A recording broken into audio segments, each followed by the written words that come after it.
Hello everyone and welcome again to my channel free to travel. तो friends, आज की video में बात करने जा रहा हूँ मैं ब्राज़ील टूरिस्ट वीज़ा आप कैसे अप्लाई कर सकते हो। आप उसके लिए कौन कौन से आपके पास डॉक्यूमेंट्स होने चाहिए।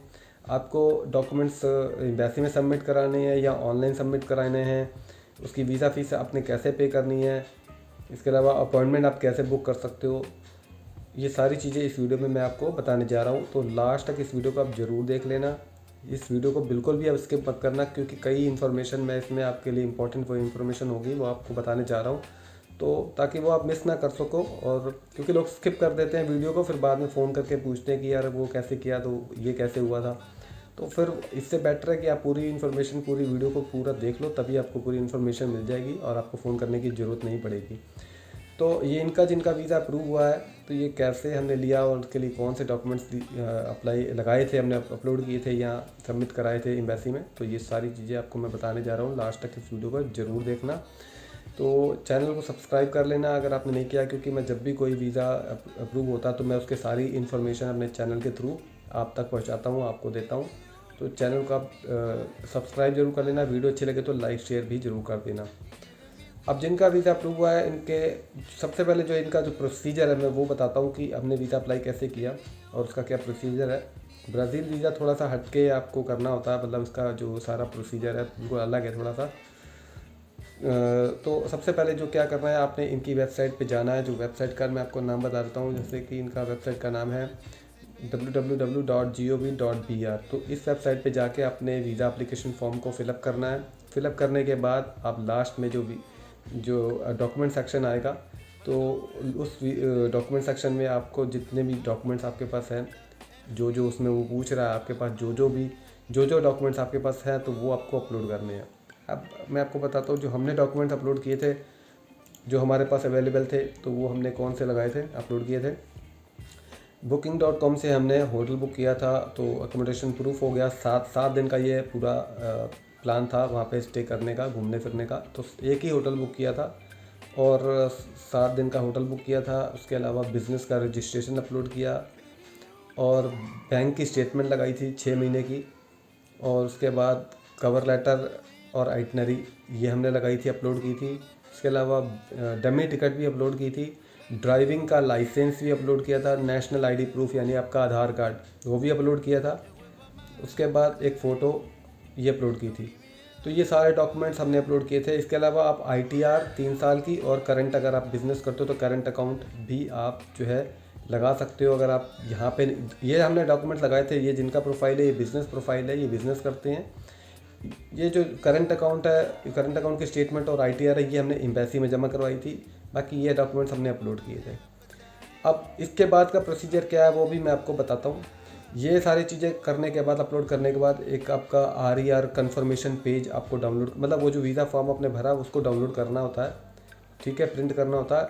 उसको बोलते ही है कि उसको ही बोलते हैं RER कन्फर्मेशन पेज। तो उसको आपको डाउनलोड करना है और डाउनलोड करने के बाद मैं आपको बताता हूँ कि उसको जो है लेफ़्ट वाली साइड पे आपको उस पर एक फ़ोटो लगानी है 35 x 45 mm की। फ़ोटो लगाने के बाद राइट साइड पे एक बॉक्स आएगा, ब्लैंक बॉक्स है, उसके नीचे लिखा भी हुआ है सिग्नेचर ऑफ अप्लीकेंट। वहाँ पर ब्लैंक बॉक्स में अपने सिग्नेचर कर देने हैं, अपने साइन कर देने हैं। जो भी आपका नाम है, मतलब अपने साइन कर दें, इसमें सिग्नेचर कर देने हैं। उसके बाद आप जब स्क्रॉल डाउन करके नीचे आओगे तो वहाँ पर कॉन्टैक्ट नेम में आप अपना पूरा नाम डाल सकते हो, पूरा फुल नेम जो पासपोर्ट पे लिखा है। और नीचे टेलीफोन नंबर है, वो आपका जो भी आपका टेलीफोन या मोबाइल नंबर है वो आप वहाँ पर डाल सकते हो। उसके बाद इस जो फॉर्म में जो मैं बता रहा हूँ, जिसका नाम RER कन्फर्मेशन पेज, इसके नीचे, मतलब फ़ोटो के राइट नीचे आपको यहाँ पर मिलेगा एप्लीकेशन नंबर, तो उसको आपको कॉपी कर लेना है। अब अपॉइंटमेंट आपने कैसे बुक करनी है वो मैं बताता हूँ। ये कॉपी करके आपने रख लेना है। उसके बाद आपने आ जाना है अपनी मेल पे। आप मेल पे आओगे और ये आपको जो है, अब आपको एम्बेसी को मेल करना है। तो मेल का जो एड्रेस है, ID, जो मेल ID है, वो भी मैं आपको इस वीडियो के डिस्क्रिप्शन में डाल दूंगा। तो वहाँ पर आपने मेल करना है, अपॉइंटमेंट बुक करनी है। तो आपको अपना जो है, मैं बता देता हूँ कि मेल में हमने क्या किया था। तो मेल में फ्रेंड्स, आपको जो दिल्ली एम्बेसी है तो उसको मेल करना है उनकी मेल ID पर। उसमें आपको एप्लीकेशन नंबर सबसे पहले लिखना है। उसके बाद आपने एप्लीकेंट का जो नाम है वो डालना है। उसके बाद मोबाइल नंबर उनका, फिर आपने मैटर लिखना है कि भाई हमें मेरा नाम ये है और मुझे मैं रिक्वेस्ट करता हूँ कि आप मेरे लिए अपॉइंटमेंट बुक कर दो इस डेट की, और कोई भी टाइम जो अवेलेबल हो।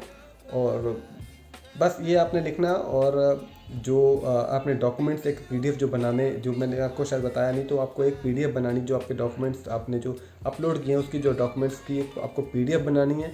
उस पीडीएफ को आपको अपने मेल के साथ अटैच करना है और ये मेल लिख के आपको सेंड कर देनी है। ठीक है, आपको जो वीज़ा एप्लीकेशन फॉर्म है उसको प्रिंट करना है, उस पर फ़ोटो चिपकानी है, ये सारी चीज़ें मैंने आपको बता दी। तो ये सारी चीज़ें आपको, उसके बाद वीज़ा एप्लीकेशन फॉर्म को आपको स्कैन करके अपलोड कर लेना अपने कंप्यूटर पर। फिर इसको पीडीएफ बना के सारे डॉक्यूमेंट्स को आपको ये मेल करनी, जो मैंने अभी मेल बताई, एप्लीकेशन नंबर, नेम और अपना मोबाइल नंबर, और आपको रिक्वेस्ट करनी है, मैटर लिखना है कि आपको इस डेट की आपको अपॉइंटमेंट चाहिए। मैं आपको बताता हूँ अपॉइंटमेंट आप कब कब की बुक कर सकते हो। मंडे टू थर्सडे 10 से 12, 10 to 12 के बीच में आप वहाँ पर अपॉइंटमेंट, मतलब वहाँ पर अपना पासपोर्ट या वीज़ा एप्लीकेशन को सबमिट करवा सकते हो। उसके बाद आपकी वीज़ा एप्लीकेशन सबमिट नहीं होगी। एम्बेसी में आपको जाना है। एम्बेसी का एड्रेस भी इस वीडियो के डिस्क्रिप्शन में मैं डाल दूँगा, और जहाँ पर आपको मेल करना है उनकी मेल आईडी भी, यानी कि एम्बेसी की ईमेल आईडी भी मैं आपको इस वीडियो के डिस्क्रिप्शन में डाल दूँगा, तो आप ये सारा काम कर सकते हो देख के। अब उसके बाद जब आप मेल कर लेते हो तो थोड़ी देर बाद, आधे घंटे 1 घंटे बाद, आपको वापस एक मेल रिवर्ट आएगा उनका।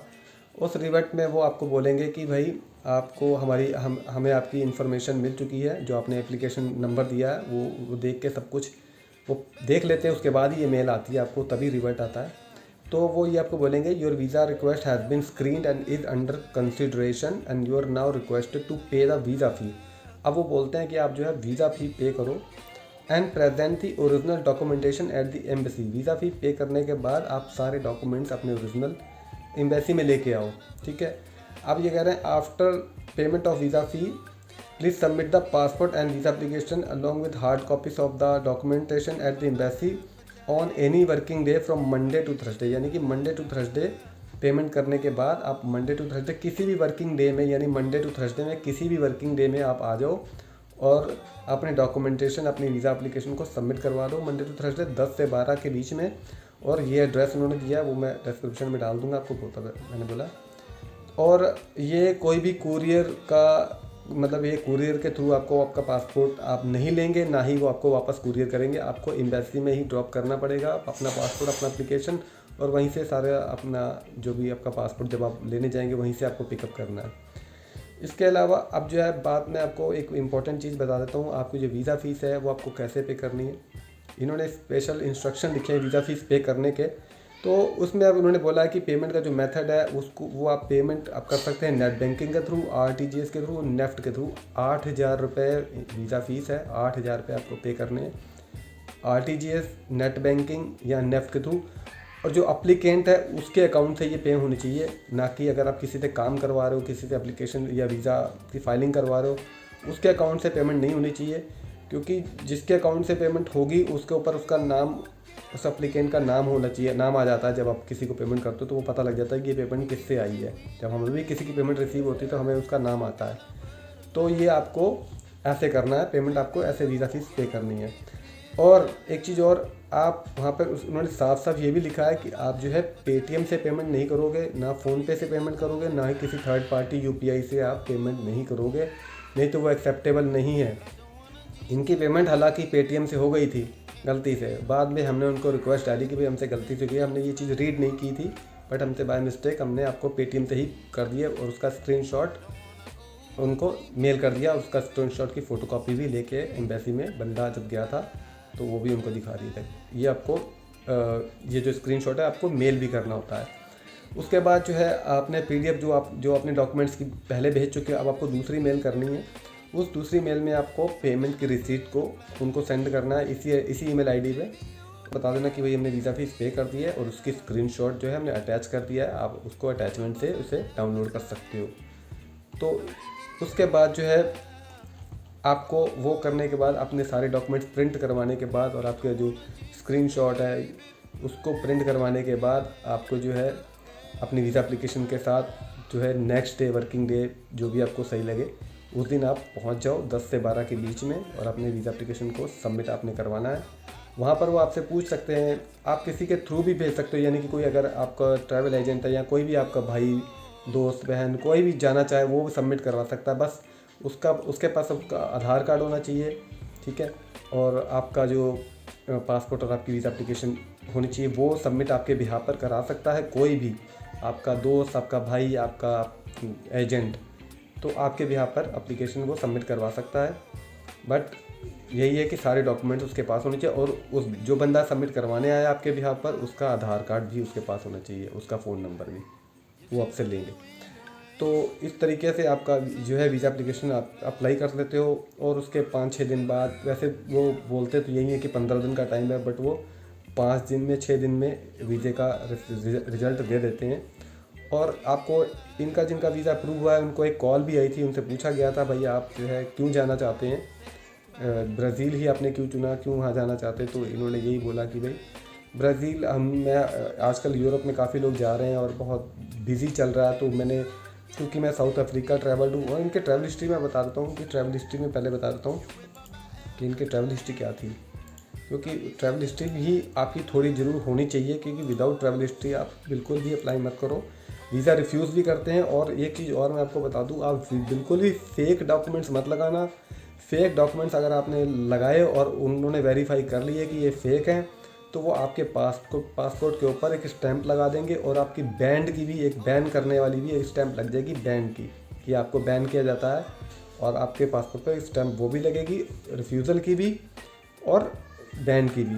अगर आपका वीज़ा वैसे वो रिफ्यूज़ कर देते हैं, आपके डॉक्यूमेंट्स सब बिल्कुल ठीक हैं, ओके हैं, अगर वीज़ा तब आपका रिफ्यूज़ होता तब आपके पासपोर्ट पर कोई स्टैंप नहीं लगाते वो, बट फेक डॉक्यूमेंट्स पर वो एक बैन की स्टैंप लगाते हैं और आपके रिफ्यूज़ल की भी स्टैंप लगाते हैं। अब जो है मैं आपको इनके डॉक्यूमेंट्स इनके जो ट्रैवल हिस्ट्री बता देता हूँ कि इनकी ट्रैवल हिस्ट्री क्या थी। तो फ्रेंड्स इनकी जो ट्रैवल हिस्ट्री थी वो है ये friends Singapore, Malaysia, Thailand, Russia, Armenia, Ethiopia और साउथ अफ्रीका इन्होंने ट्रैवल किया हुआ था बस। और इनके पास जो वीज़ा था इनके पासपोर्ट पे लगे हुए बेलारूस का वीज़ा मैंने इनका करवा के दिया था, बट ये किसी फैमिली रीज़न की वजह से ये ट्रैवल नहीं कर पाए थे। एक वीज़ा इनके पास था, वो भी मैंने इनका करा के दिया था ताइवान का, तो इन्होंने ताइवान भी ट्रैवल नहीं किया था।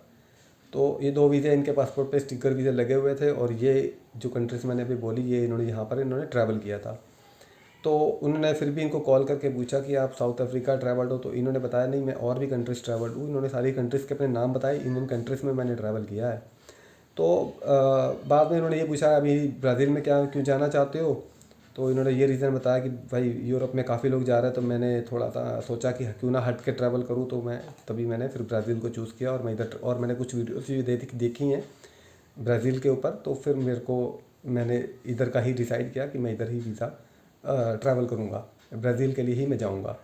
तो बस उन्होंने 1-2 और क्वेश्चन किए जो इन्होंने जवाब दे दिए इनके बिज़नेस से रिलेटेड कि आप जॉब करते हो, तो इन्होंने बोला नहीं जी मैं अपना बिज़नेस है मेरा, तो वो उसी के सारे डॉक्यूमेंट्स आपके पास हैं। तो खैर उन्होंने थैंक यू वेरी मच कहा, और उनकी कॉल डिस्कनेक्ट हो गई। उसके बाद नेक्स्ट डे इनको वीज़ा अप्रूव कर दिया गया। तो इस तरीके से ये वीज़ा एप्लीकेशन पूरी सबमिशन हुई, अपॉइंटमेंट बुक की गई, फीस पेमेंट हुई, और इंटरव्यू हुई, और इनको वीज़ा लास्ट में मिल गया। तो फ्रेंड्स आई होप ये इतनी सारी इन्फॉर्मेशन शायद ही आपको कोई किसी चैनल पे आपको देखने को मिले। मैं एक एक चीज़ आपको बताता हूँ, तो इसलिए आपको बोलता हूँ चैनल को आप सब्सक्राइब करो, और लाइक और शेयर भी ज़रूर कर दिया करो, ताकि किसी को भी अगर वीज़ा अप्लाई करना हो तो उसके वो काम आ जाए वीडियो। तो फ्रेंड्स मिलते हैं किसी और इन्फॉर्मेशन के साथ किसी अगली वीडियो में, तब तक के लिए बाय बाय।